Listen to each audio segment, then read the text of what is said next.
Questa non è la solita prosa o poesia che parla d'amore, d'arma e di bellezza, china fino a mucca diverse e rime e fantasia.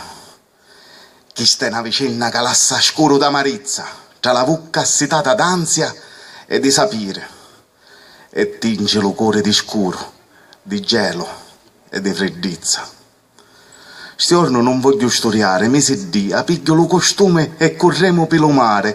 Gridiamo forte, niente scuola, niente camorria. E tu dammi un passaggio con sto motorino. Non fa niente se sei un G e non lo potesse fare. Allestati, fammi acchianare, accelera, non ti fermare. Prima che ne vede qualche conoscente o professore. E con mia madre, se la vissero a ghira a cantare. Di ste due picceridde che a 2 giorni marinarono la scuola, ma domani se lo sa giumare li vitti veramente arrivare, o si ricorda dopo tant'anni qualche faccia o parola, ma c'è pace di certo d'intra non li vittero più a ricampare, si persero le raste come tu vogli in un pagliaro di trovare. Ora è giorno di cercare tra case abbandonate e ville di mare, niente tanno, niente ore, le famiglie continuano a aspirare. Sti giorni si accontentassero pure di darci una giusta sepoltura e no di saperli dispersi dentro qualche fosso di sbrurecare, donde nudo ci può portare ciure assoppate di pianto e di preghiera. Foro ammazzate perché vittero e dettero fastidio, risse qualche voce paese, e l'omertose replicavano, cosa fa le fatte soe, orbo, surde e tace, campa 100 anni, e soprattutto campa in pace.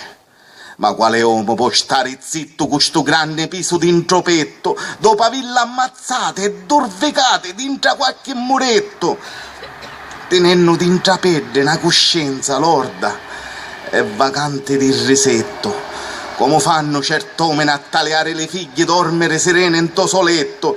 Cristiane, chi sapete, puntate le irete e parrate se potete, sti picceriddi sbucciole di giardino, ve prego d'intra, facetele tornare, st'armuzze di castardaccia all'occhio del Signore, facetele glorificare. Non è giusto lasciarle in sto mondo di scomparsa a peneare, ed in fondo non fecero niente di male, si volevano solo a ricreare e marinare la scuola solo per desio d'abbracciare lo grande mare. Grazie. Ciao Francesco. Complimenti.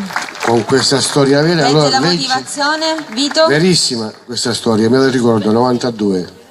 Allora, legge la motivazione e Vito Natoli e poi consegnerà anche lui stesso il premio. E allora, figli di Castardaccia, storia vera dedicata ai bambini scomparsi misteriosamente il 30 marzo del 1992. La lirica diventa una storia autentica, non ha bisogno di commenti né di recensioni. La nostra coscienza è piuttosto recente ed anche chi ha competenze e coscienza artistica dà un contributo come una luce che illumina tutto, rappresenta il motore che ci dovrà portare a una società migliore. Complimenti di cuore a chi ha questa forza di dire sempre la verità. Complimenti. Complimenti, consegna Vito Natoli.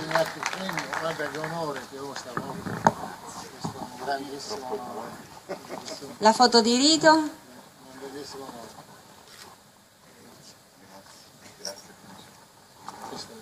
Sì. E ora passiamo alla seconda classificata. Grazie Francesco, ancora complimenti.